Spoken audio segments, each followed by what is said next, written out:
hi!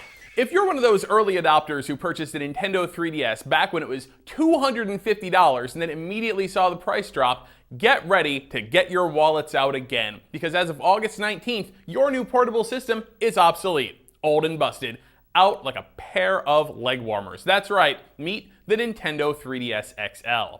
Now, the most obvious improvement here is that the screens are about twice as big as the original 3DSs, but there's actually a lot of other smaller tweaks that are not as immediately apparent. Here is the full rundown. Games on 3DS XL look better than ever thanks to the massive 3D screen. But if you don't like 3D for any reason, like if you have a lazy eye or if stereoscopy killed your family, now you can click it off and the slider won't come back up unless you definitely want it to. Speaking of clicks, the buttons below the screen are now actual buttons instead of horrible membrane things that barely work that you have to push really hard on. That's done. Finally, the stylus pen is now in a much more convenient position. It's stored on the side of the 3DS XL, not all the way over on the top.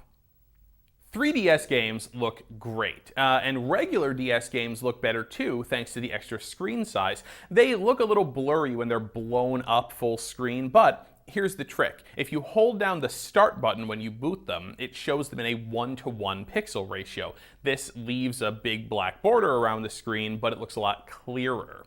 The same goes for the black and white downloadable Game Boy games that you can get off of the 3DS's eShop. They look very blurry when they're blown up in normal mode, but again, hold down start and boot them up, and it makes the pixel ratio 1:1 and gives you this really neat border image. It's like you never threw away your Game Boy.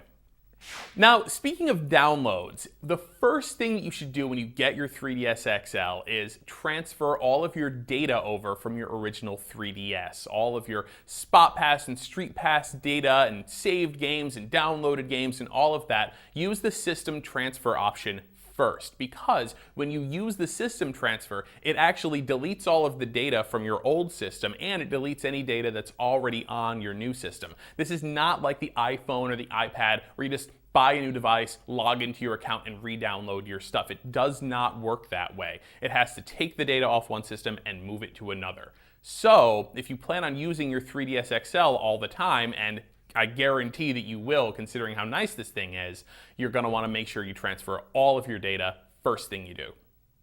One of the best parts about the 3DS XL's larger form factor is that it has a bigger battery and thus better battery life. I have found myself having to recharge the 3DS XL much less than I did with my 3DS, which, as you know, if you have one, you're constantly running out of battery, going back to recharge it. 3DS XL, it seems like it holds a charge better, holds more charge. It's a lot better in the battery department. And coming in at about $200, it's actually way cheaper than the original launch price of the 3DS. So if you do a lot of 3DS gaming, yes, you're definitely going to want to upgrade to the 3DS XL when it comes out in America on August 19th.